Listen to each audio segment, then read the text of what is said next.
Welcome to the good life. Again, I keep wanting to say welcome to the jungle, but it's Sueville jungle. Welcome, everybody. Hi, Benny. Hi. So is that you're going to be your Halloween outfit then? Oh. Sue of the jungle? Oh, the jungle. Oh, okay. Sue of the jungle. You're talking about the proverbial Halloween costume. Yeah. AKA It's coming up. Benny. I know. You plan all year for this, babe. And what have I done? And what have I done this year? Nothing. Zero. Oh, I thought you were. I told you that I usually go under a lot of pressure within a month to go, and I can lock it in, and then I just go for it. And then done. Yeah. Just the pressure. I love it. Well, welcome, you guys. Yes, it was the Gratitude Cafe. Now it is Clarity with Sue. Just a little switch of branding. Same love, same person, same great conversations. Still looking to help you reclaim, rediscover that authentic and genuine self. And it's new thoughts, new perspective, new ideas. Welcome, everybody. I love you guys for tuning in. Thank you so much. If you are tuning in live on terrestrial radio, welcome. If you'd like, you can join us and see us messing around on YouTube and all the social media platforms. All you got to do is go to YouTube and go to 11:50 a.m. and or it's Twitter and also Facebook. Is that correct, Benny? Correct. Yes. Pretty much the major platforms. All the major platforms. We're covering it all. And if you happen to miss the show, how dare you? How dare you miss First the live off, show? right? But I get it. If you do, you do. I know things happen. Life happens. All you got to do is go to claritywithsue.com and sign up for the newsletter, and we'll get you all the special links. Sometimes we have some free goodies. Not sometimes. There's quite a bit of free stuff that happens in the newsletter. So sign up for the newsletter and we will give you some love that way as well. So I have an amazing guest today. I'm super excited. He's actually joined the family of 1150 a few times, and we're going to have him back. He's looking around going, who, what? You know, in the radio world, they can't see you doing that. I know they can't. I know, but that's the greatest thing about it. All right, you guys, in the radio world, I'm going to talk to you about Vincent Genna, and we are going to have his wonderful little baby book here. And I'm trying to show it to the YouTube world, radio world. Sorry. It is The Secret That's Holding You Back. Vincent, my goodness. Okay, I'm going to do the formal bio, and then we're going to jump in. We're going to get to know you, all that good juiciness about you, and get your energy and chat with you. All right.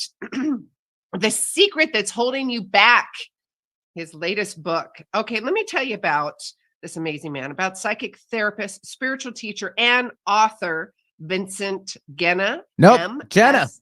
Genna. I thought it was Genna. Soft G. Soft G. He's okay. Soft. I was watching your TV interviews. Did they get it wrong? Or I'm just getting it wrong. Genna. Go ahead. Pop in, honey. No, it's Genna. It's Genna, but people call me all different things, and at least you didn't call me what they used to call me, so I'm fine with that. But is he soft beam of light? So it's a soft G for Genna. Soft. Genna. All right. A truly authentic and gifted psychic medium with the knowledge and experience of psychotherapist and the big charming personality of a showman. And oh, yes, he does. You know what? I've messed around enough. I'm just going to bring you on, sweetheart, because I can go through the whole formal bio, but I know. Yeah, just bring it on, babe. It's boring, the bio. The bios are boring. It's the live thing that matters. But I do have to say something, Sue. First of all, thank you so much for having me, but I think you got to tell me this and what it means.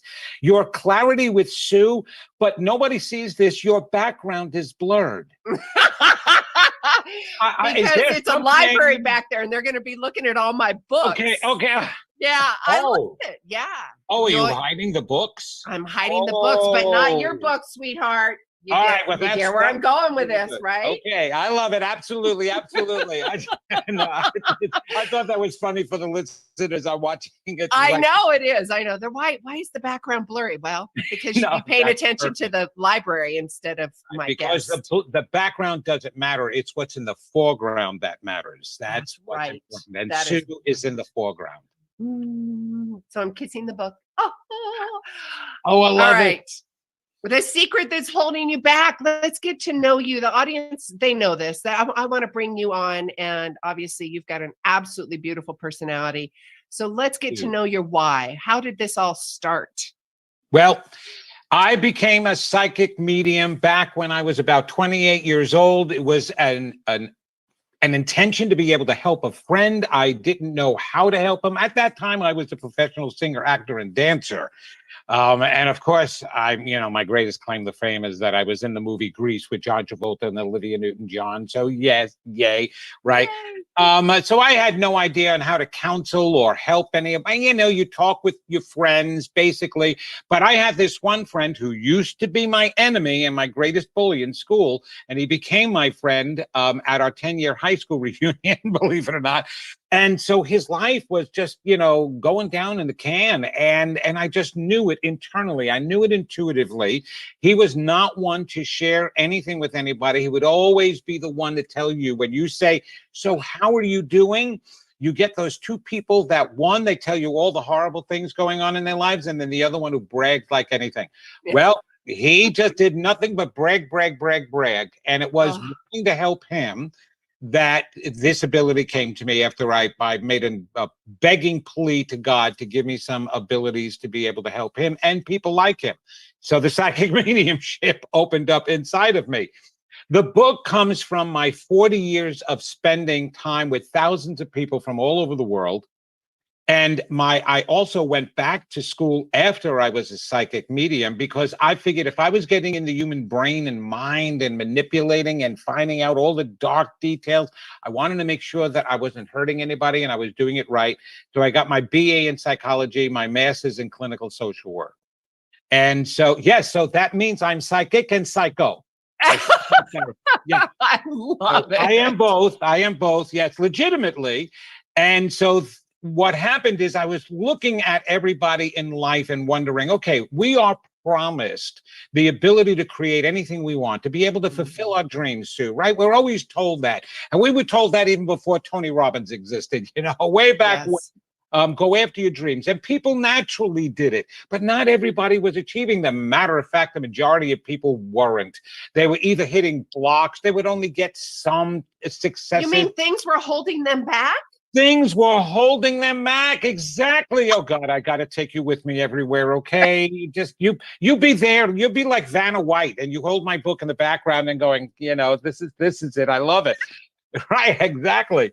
And so I was doing research and study from the moment I became a psychic medium and being in school, studying psychology, I needed to know why so many people were not able to tap into the law of attraction or manifest the way we were promised. And it turns out that what I discovered is that there are natural anomalies that go on in the human brain that actually happen to protect us, but we're unaware of that. And it blocks, those creating abilities. Because if you just think of the psychology of the human brain, fine, its protection is defense mechanisms that Freud came up with, suppression, repression, denial. It pushes the negative out of the way. Yep. But where does it push it? It doesn't push it to your neighbor. It doesn't push it to the safe box that you keep in your house and store away somewhere. It gets pushed down into the recesses of your own mind. Why does that matter? Now you're an adult, so forget what's in the recesses. Well, it's the mind and the body. You don't want that energy stuck in the body either. Diseases, thank you, because right? That is in the book. It's going to come out some way. Because why? Because we're energies. We're spiritual beings having a physical experience. What the heck does that mean? We're energies having a physical experience. And in science that we know, energy manipulates matter. And so we are controlling not only our bodies, but what we wind up attracting in the world as well. And the law of attraction and the force, whatever you want to call it, is connected to the unconscious mind, not the conscious mind. So all that garbage that's in your unconscious mind is what's getting in the way. And I found that out and discovered it with the thousands of people that I work with privately. And thus my book. I needed people to work on the core most important elements of your life to work on. Yes. Okay, wait a minute. Let's put a pin in this because people are like subconscious, conscious. They've heard me talk about it, but because I use the analogy, the iceberg effect. Yes, totally. That's so much. Yes. Why don't you unpack that for us? Well, here is the thing about that. The reason why the iceberg model was used to represent the human mind is because in reality, only 2 to 5% of the human mind is in conscious awareness, just like that iceberg, the small piece that's above the surface, which means 95 to 98% of your mind is in unawareness below the surface. So people, I love it because people always are walking around. I know myself. I know what I like. I know my dislikes. You have no idea who I am. And let me tell you something. It's easier for a psychic to know you than it is for you to know you, because 95 to 98% of your mind, you have no idea what's going on in there. There's all this chatter and stuff and negative stuff, and why it matters. It's just like, okay, so now we've got the here and now, pay attention to now, mindfulness, all these new thought, new age practices are making you focus on your conscious 2 to 5%. That is great. That's what you're supposed to do. So that way you don't get through life and wonder, wait, what happened? It's like driving, and you're driving home from work that you've been doing, but you're not doing that anymore if you're working from home. But you get home and you go, how did I get here? Right? It becomes automatic. Well, mindfulness keeps the automatic from happening. But what's most important about paying attention to the here and now is to pay attention to what you're thinking and what you're feeling. There is still stuff going on under the surface. I don't care how under the hood, brothers and sisters, under the hood. Look under the hood. Oh, I love that. Under the hood or in the hood. Well, you can have a suism. You can borrow a suism. Yes, you under can. the hood. Under the hood. I love, and so much nonsense is going on under the hood. And so you need to bring it all to the surface as manifesting beings that we are in order to heal it all. And it's like the way I like it. It's scary work though. And I say that with an adjective to describe. I don't, and I put a big fat disclaimer because it's just the contrast, right? The whole reason why it's fear, baby, suppressed, okay, is because of how painful and scary it is. Yep. The two highest functions. What, you mean the unknown? No. We got to talk about that. Hold on. Okay. We do not fear the unknown. Hold on to that. We do not fear the unknown. That is a misnomer and misclaimer, but I want to come back to that. Got it. Pinned. Okay. So, well, I'll start with that right now because I've totally forgot what I was going to say. Bring it. Okay. Okay. The unknown is the question. Okay. All right. This is hysterical that we constantly say the fear of the unknown. All right. Why does a 2-year-old or a 3-year-old toddler who first is learning to walk would walk right in the middle of the street? Why would he do that? What do you think, Sue? He just doesn't know what he doesn't know. He doesn't know he can get hurt. Yeah, doesn't know what he doesn't know. Okay, so wait. But as adults, though, we've got the pre-program. You can get hurt. Yes. You can get hurt from the evidence of other people getting hurt. So yes, external environments, right? We don't fear the unknown. We fear the possibility of the known. We fear what could happen. Put a pin in that. Wait, Vincent, you got to say that again, sweetheart. Okay. We do not fear what we don't know. We fear what we think could happen or has happened. That's what it is. That's what we fear. We fear the known. We fear the past evidence. We fear all of that stuff. Prior to that, we have no fear whatsoever. Humans have to be conditioned into being afraid. Nobody knew when they were coming out of the cave that when they went up to the bear or they went up to that animal and the wolf that they were going to get eaten until the guy got eaten. And the people in the cave are watching that and going, oh, my Lord, we're not going out there with those animals, right? So until then, they didn't fear that. So it's not the fear of the unknown. Okay, so we talked about the fear of the unknown and also based on the circumstances of our past and also trying to control the future, correct? It is. It's more about the circumstances of our past. So now I remember the point that I was getting. You were talking about the difficult work it is and why it's so hard to go down in there. And I'll tell you why. It's actually easier to become the president of the United States. Well, that's really easy. Okay. It's easier to become a CEO of a company than it is to do this work.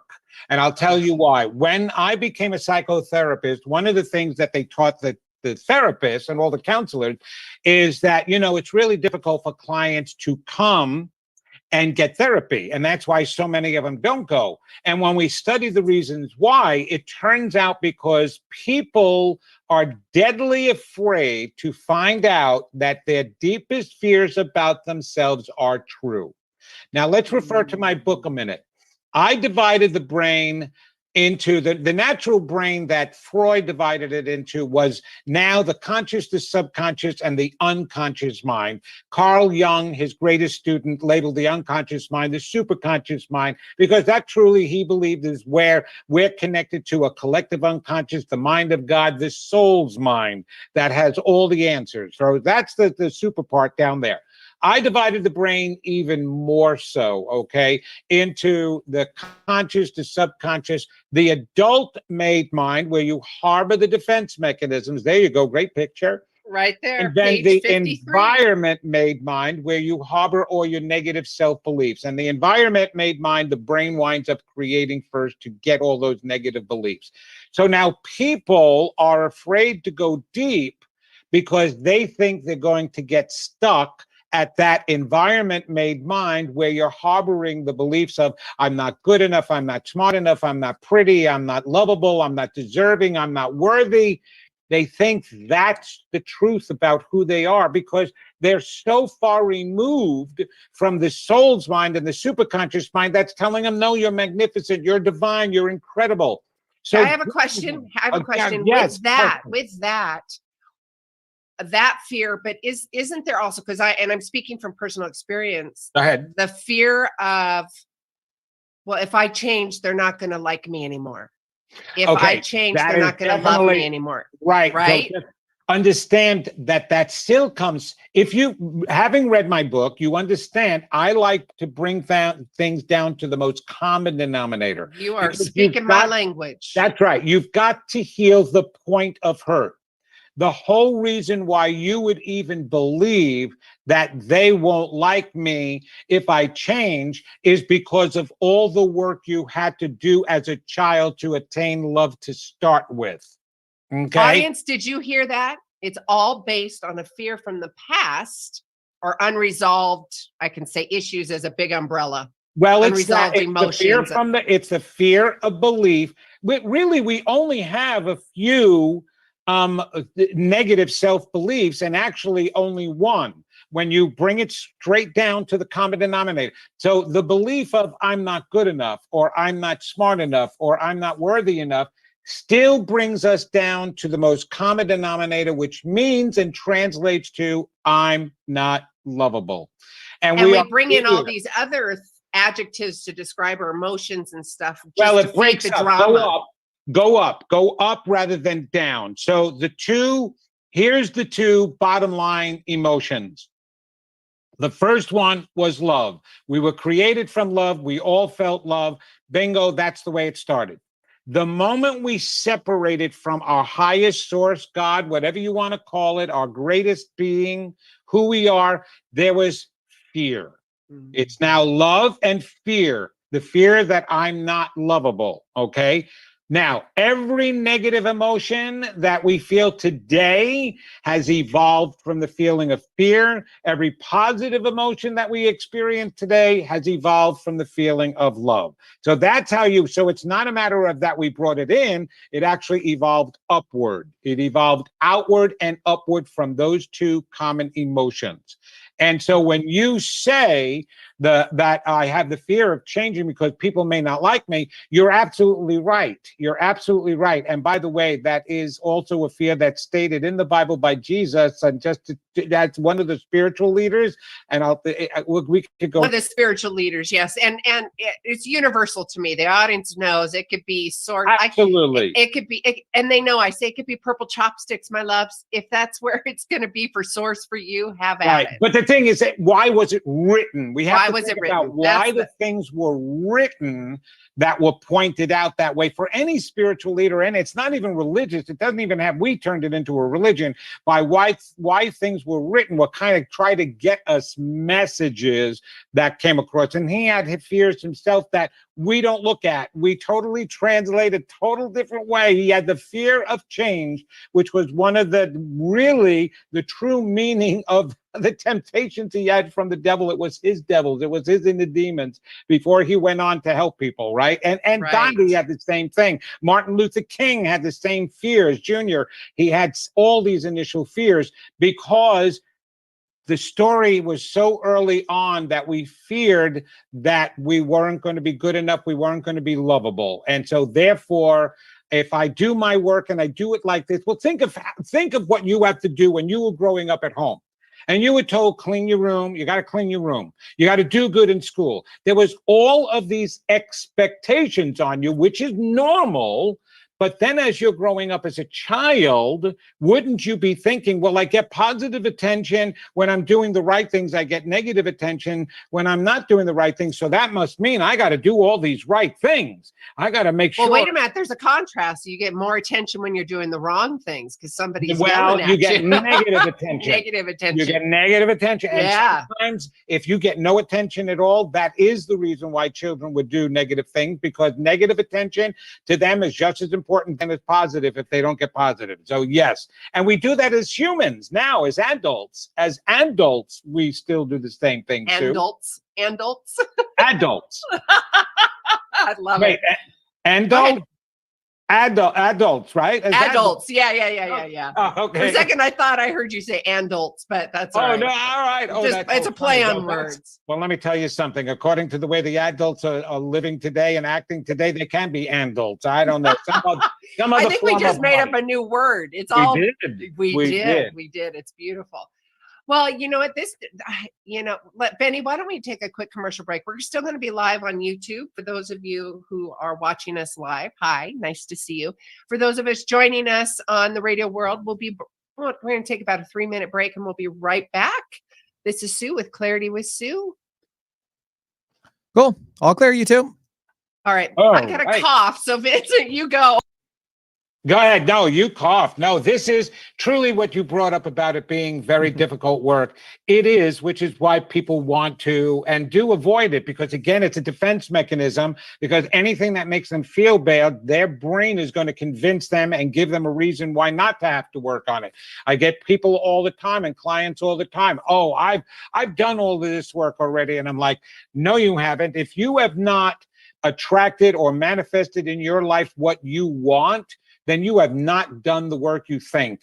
And it's amazing. And I believe it was Franklin Roosevelt who said, when you think you've done all you can do, you haven't. And that is so true, because there is always so much more to do. But this is the most beneficial work. And what I like about this is it's like going to the gym and exercising. We know we have to exercise, whatever we do. Right. And so some guys, and girls and women, they like working on their individual muscle parts. They work on the upper body, the lower body. A lot of people do the aerobics too at the same time. But the one thing they always tell you need to work on, no matter what else you work on physically, is what? Your core. No, your core. Oh, core. When you're talking physically, yes, you got to work on the mind too. Okay. You're absolutely right. But that was a trick question anyway. I'm sorry. But it's good. Core, I love the analogy. Right? Yeah. The core you have to work on in order to pull everything else together. And it's so funny because the core in a human being are the weakest muscles. They're the smallest muscles, yet they hold together our entire support system down on the bottom. It allows us to get through life and momentum, right? And it holds up the upper body, yet it's the weakest part of us.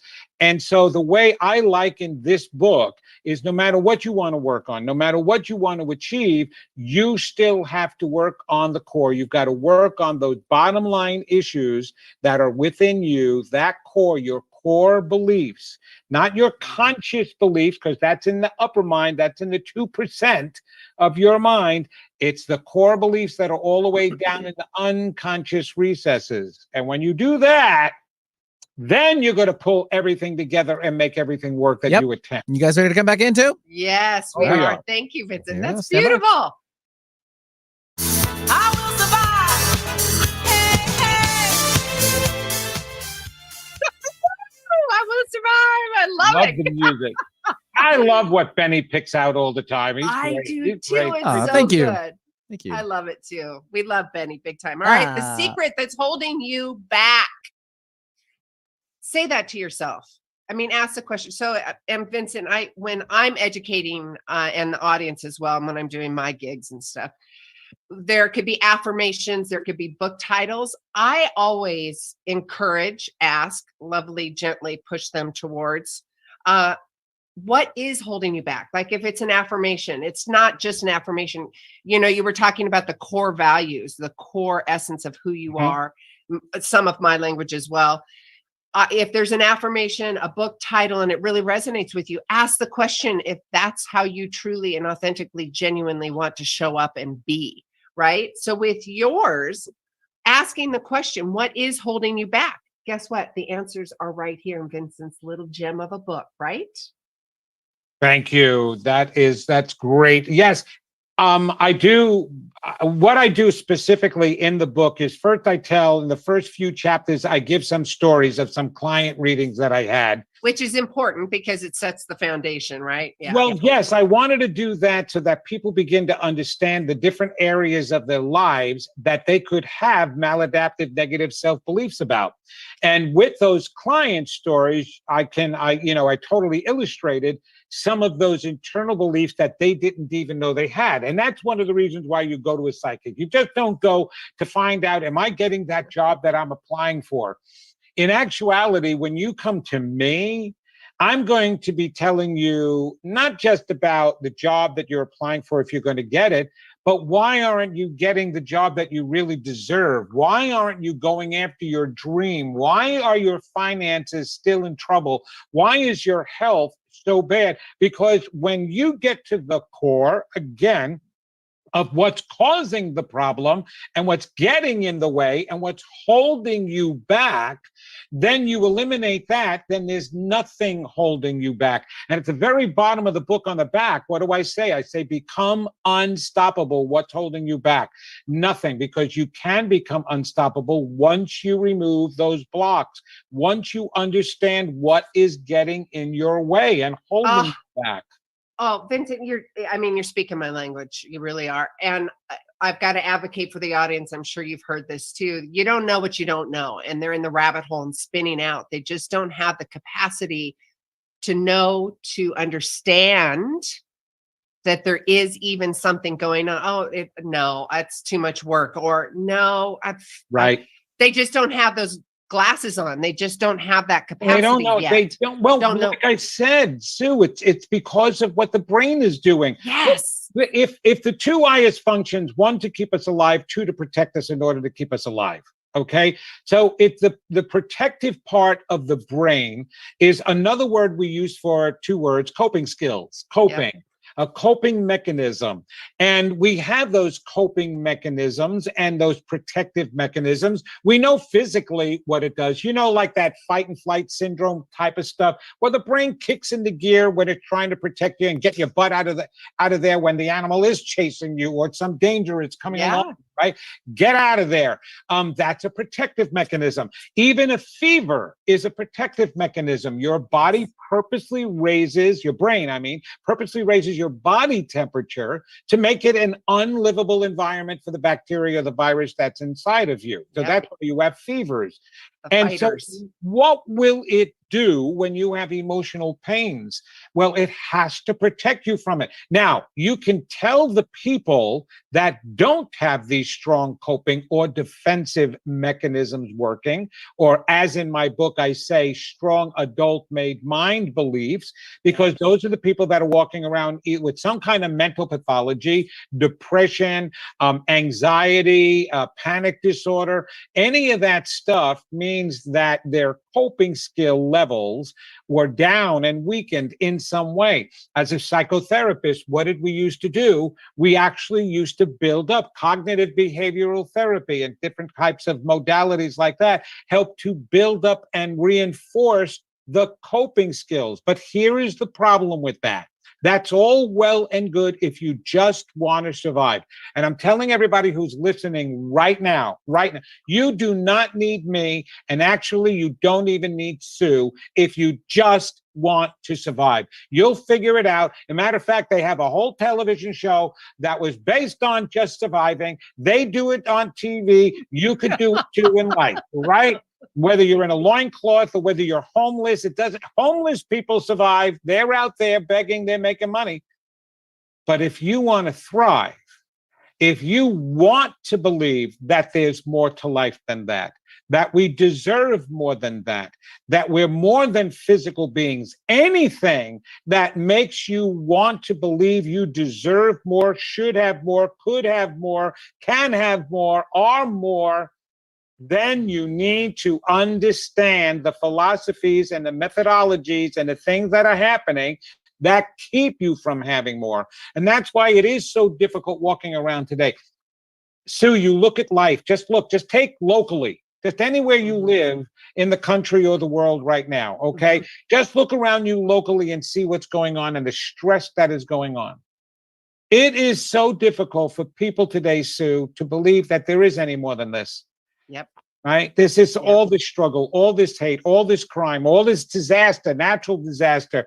That how do you walk around then and keep and you're walking and nothing is going to bother you? You can't walk. Vincent, that's not realistic. No, it's either. not, and it's not. And even let me tell you something. I love the Dalai Lama. He's absolutely magnificent. But do you know that he was able to develop those spiritual beliefs by being on top of a mountain in the Andes, secluded from everything? Yes, his country had attacked, but he was always in his temple and up there. And it's so much easier with all the monks and all those people around you to develop those spiritual abilities.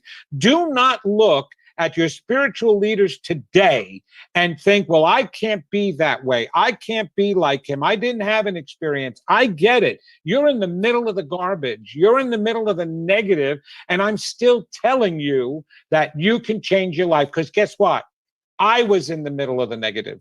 Okay. I was in the I'm with you. The negative right there. We're still doing it, right? We're in the work and we're still unpacking. I was walking the talk. Completely abused until I was 17 years old by the kids in school, my parents at home. And that included not just emotional, it included physical abuse, and it included sexual abuse as well. So I know until today, after doing this work, I still hear little Vincent wanting to say, you're not good enough. You're not going to get anything you want. So I understand the work, but let me tell you the difference between me and most other people. I hear that voice out loud, which means I can then control it. Right there. Wait, Vincent, we got to tell the audience right there. That was a really good superpower, because what he's doing is he's staying in that state of awareness. That voice, he has that awareness.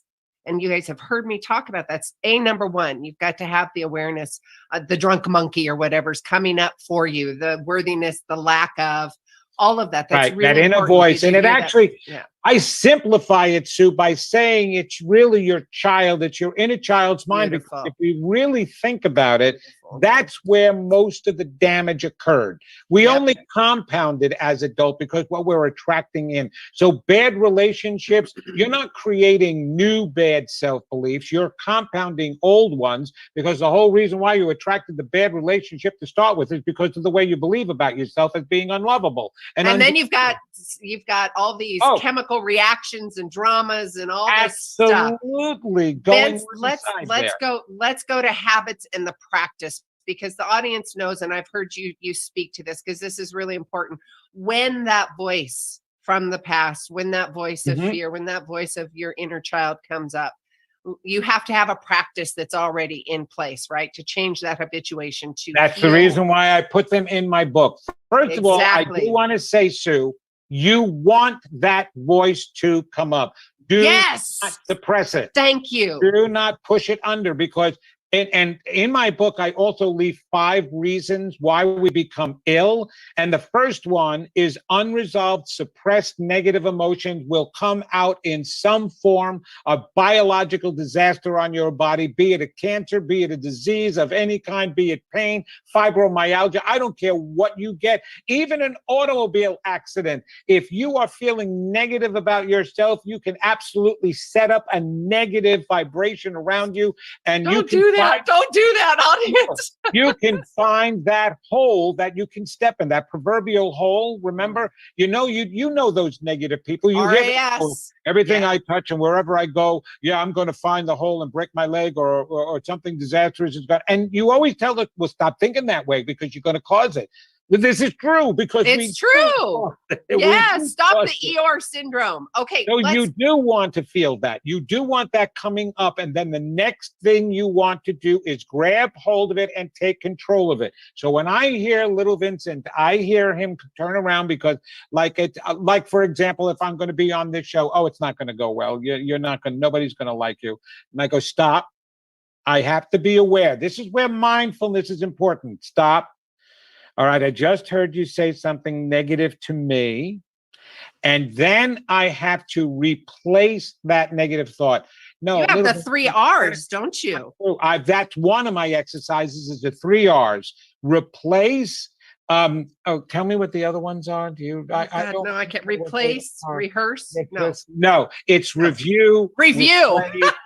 And reinforce. Right. That's it. We forgot the first one. Review, replace, and reinforce. So review. This is before the voice comes up. We talked about when the voice comes up. So you can go to the second 2 then. So you take the negative as we hear it and replace it with a positive. No, that is not true, Vincent. You know that you've done, how many of these interviews have you done? And you've done so well on it. People really like you, honey. You're really good and you don't have to worry about it. Just be yourself. Everybody is going to love you.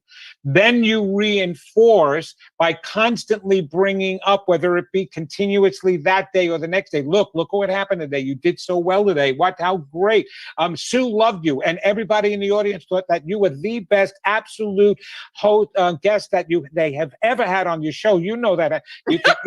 You can embellish a little bit if you want. Absolutely embellish. And audience, if you've lost us in that whole conversation, we're talking about loving on yourself. When that inner child, that old past, that fear, that doubt, that worth, that worthiness, worthlessness comes up, you got to stop. First, you got to be really aware and mindful that it's coming up. You don't want to suppress it. You want it to come up and out. Just look at it as the observer. Just allow it and replace it. Vincent's talking about, he's got some tips and tools in his latest book. And he was just referring to his 3 R's, which was also a practice that he does and recommends in his book. And these 3 R's: review, replace, reinforce. And reinforce. And the replace and the reinforce go hand in hand. And people tell me all the time, and you always hear this at Thanksgiving time, right? Tell me if I'm right about this, where you'll see people posting on Facebook and different social media. There are people in the world that don't have anything to be thankful for. They've had such a hard time in life. I understand that, and I don't want to take that away, but there is no such thing as not having a reason to be thankful. If you are breathing and you still have the capacity to think, you've got 2 of the greatest reasons right there to be thankful for yourself, because guess what? It means your soul sees you as being worthy and knows you're worthy and is giving you more time to go after and see those things. And if you're listening, if you have no money, no relationships, your health is bad, but you decide to listen to Sue's show and you decide to listen or buy my book or anything else, do you understand what that's saying about you? It means there's hope for yourself. Otherwise, you wouldn't even be paying attention to that. And even those who are in a desperate way, there's ways to get help to get you. So there's always a way to replace the negative with no matter what. And especially, you're not all criminals listening here. I don't think they would allow you to listen to Sue while you're locked up. I mean, but who knows? That would be a good thing, it would be a good thing. Absolutely. So there's always a reason to replace a negative self-feeling, I'm no good. Look, we've all made stupid mistakes, and we can call them stupid. I saw a meme once on a church sign that I thought was great. Yes, everything happens for a reason, and sometimes the reason is you made a stupid choice. I was like, yes, because we are humans, and we're going to make those choices because that's how we grow and learn. Well, about ourselves. Vince, with making a stupid choice, because I think it's really important to put at least for me, there's no emotional charge for me when because I'm finicky about language and how I language for myself. Yeah. And as like you. So with the word stupid, there's no emotional charge that is associated with that, because I don't want that to be another thing that goes into your nervous system or your BODY that says, why? I question you on that, because we say to ourselves, that was stupid. We say that all the time. That was stupid. So why? No, I don't though. I don't. Ooh, let's do this. I don't. But other people do, because I've changed the language. I don't want to, because you've done so much work. I don't want this to be that this is only for those who are on the, the warm, loving. Oh, gotcha. Okay. These are negative beliefs that we have about ourselves that we have to face. Here is the thing, and this is the truth. In the spiritual realm, in the big scheme of things, there is nothing so terrible that you could have done that cannot be forgotten, forgiven, and moved on from. And I'm talking about the worst of the worst. People always ask me, and people aren't going to like, this part either, you believe in the other side and you get to the other side, you're going to see some people there you didn't expect to see, because there is no hell. We live hell here. I'm a medium. I talk on the other side all the time to them.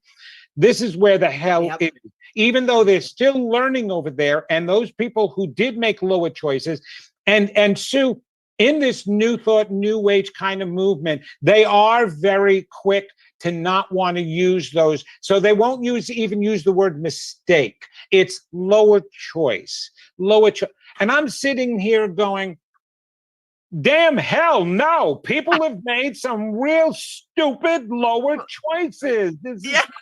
When you go out and party and you're drunk on your butt and you get into the car to go driving, that was not just a lower choice. That was stupid.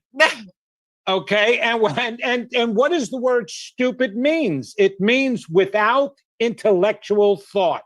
That's all it is. And we put so high of a value on these words. That's the reason why we don't even want to admit the mistakes that we've made. Yes, that's the contrast right there, right? Yes, we feel so terrible about it. So I actually try to even make a joke out of it to lighten up the feeling. Like I said, there is nothing that we can do so terribly wrong. That's why people don't want to fear. That is the greatest, going back to your original question, that is the greatest reason why people are afraid to do this work, because they don't want to look at themselves as feeling so terrible. I'm a piece of garbage. Look at what I've done. And I'm telling everybody right now, I don't care what you've done. You can never be a piece of garbage, because you were created from something greater. Now, you can make some choices and do some behaviors that are like that, but you as a being are not garbage. You're valuable. You're worthy.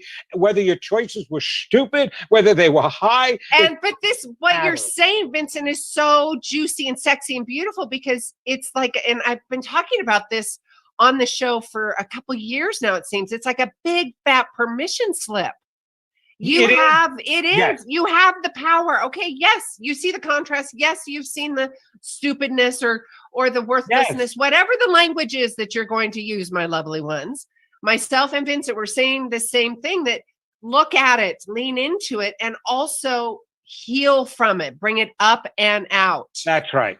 And the only way to heal what needs to be healed is by recognizing and seeing it. It would be like seeing it for what it is. Don't put a Band-Aid on it. Yeah, And you have the power to do this, my loves. That's the exciting thing. That's right. And you got the tools, and that's what my book was made for, is to give you the tool to do that and not be afraid to go in there. Because I have a group from, like, when you buy the book and you read it, come to my Facebook group, The Secret That's Holding You Back. People are sharing there, and they're sharing the most emotional things that are coming to the surface. Wow. And I'm sitting there going, Okay, you're thinking that that's such a dark night coming out of you. What is so dark about it? It's the feeling that you're thinking of. It's not the truth of who you are. It is just a feeling because of the thought that was implanted in your brain because of the negative messages you received from the environment. It is not truth.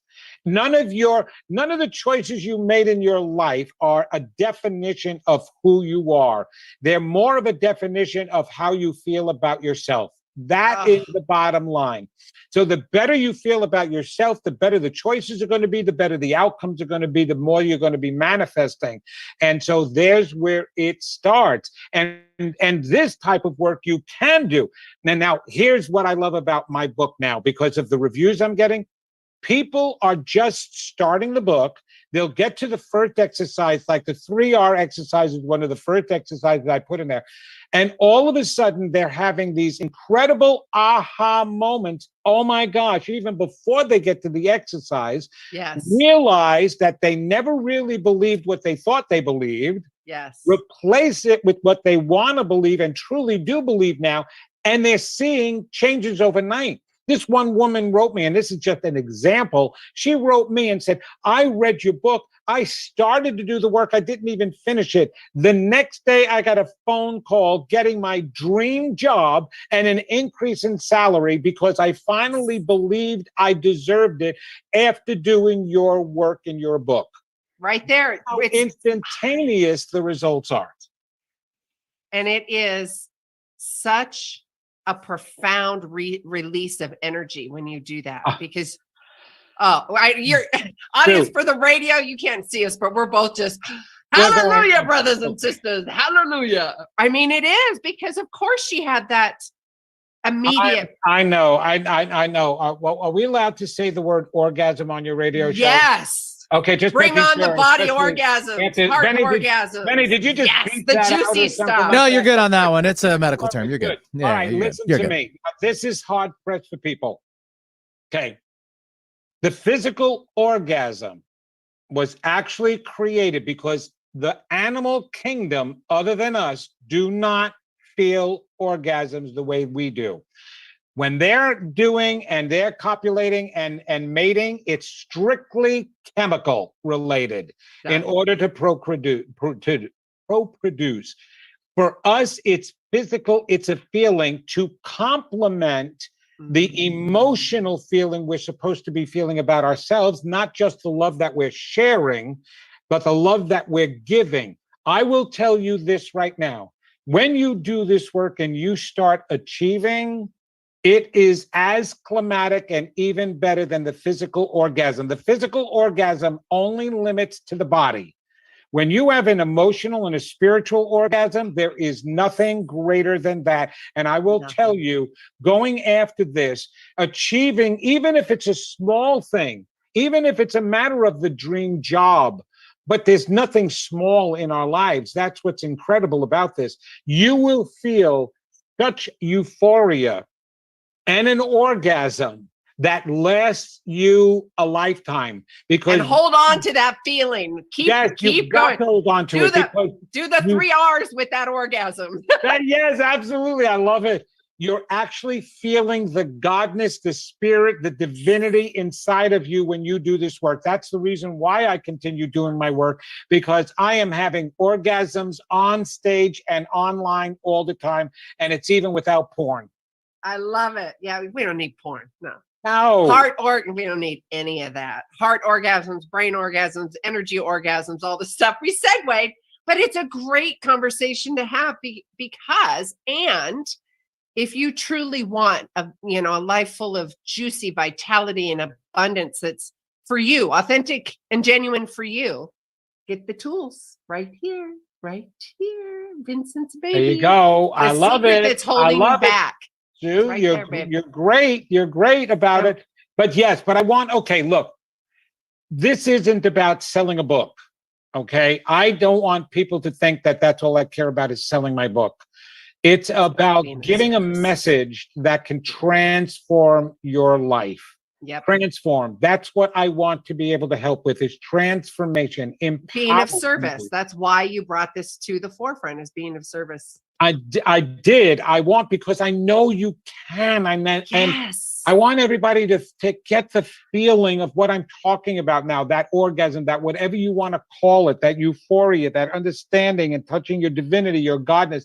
I mean, I have done shows and events where people are hysterical crying, coming up to me and saying, you made me feel my own God within me. And it's like the first time that they've ever felt that. And I said, okay, what does that feel like? Doesn't that make you feel incredible? And now they want to continue, and they want to They bring have it the to others. mores. They have the mores. Yes. Neil Donald Walsh Yes.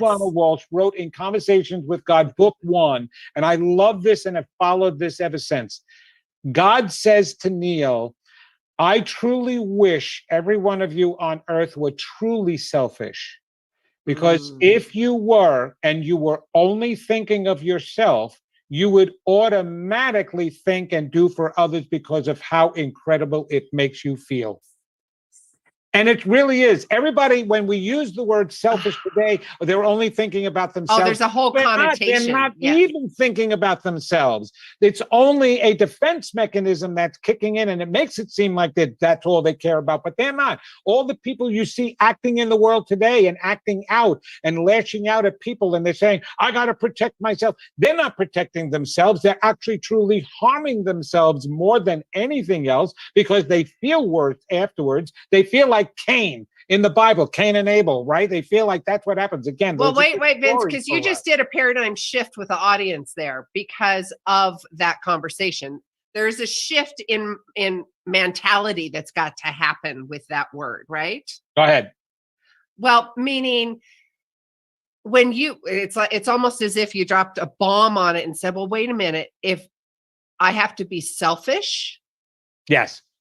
You have to be because you know completely us selfish. as society, it's got selfishness has such a negative connotation. Exactly, but it is not the true word. Exactly. A theorist and a psychologist, and I forgot his name because I learned this so long ago, like 40 years ago, that there is no such thing as a selfless act. There can't be. There is no such thing. Everything that we do, and what I really want people to get over too. Oh God. Okay. We can keep going for another All right, hour. listen, Sue. Okay, this is where I have a real hard time with. Okay. When we think we're here to do service because of a higher force, that it has nothing to do with us. We're only here to, as a matter of fact, there is a religion, even Buddhism does focus on the idea of you're here to do service. No, you are not. Okay, now Benny, that just threw off his red spikes were going like this. Oh, he's used to it with me. By the way, it's Dr. Bill Crawford, by the way, I believe is who you're speaking about. Oh, thank you. Yeah. Wow, Thank you, that is good for you. Boom. Yeah, he just typed it up for us. Absolutely. We've just got a couple minutes, sweetheart. All right, here it is. You are here for you and you alone to experience your greatness. And when you do that, you then want to experience unity, which is right in line with the next step. And unity is with your brothers and sisters here. You will bring it out. You will help them. You will do everything that they might need, you will need, because that's who you are. And that's who we are as divine beings. So yes, here's a suism for you, Vince. Others. Here's a suism. I say this so much because it encapsulates exactly what you're saying. Loving me is loving you is loving us. That's it. It's totally, because we're all one. So let's start doing that. But you've got to start with, what did your first word? Loving me. Loving me, baby. Loving me. Loving me is loving you is loving us. Right? Oh, that is beautiful. Right? Suism, honey. Wow. You know, we just went through the 60s just now, and we did it without any dope. Right? Love it. We just I want another hour with you, sweetheart. This has been amazing. I know, I love you too, Sue. Such a blessing. All right, you guys, we're going to wrap it up for today. If you want to get a copy of the show, which you should, you want to give us a 6, 8, 10 star rating, SoundCloud, iTunes, you should. Let me know what you think. Ask any questions, and I can answer them. Of course, I can send them over to Vince if you'd like.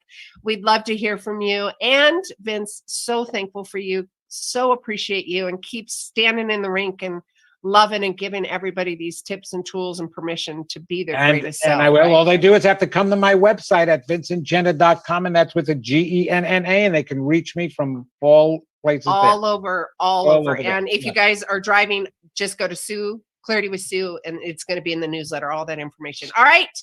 Until next time, each of you are a gift. Get out there and share yourself with the world.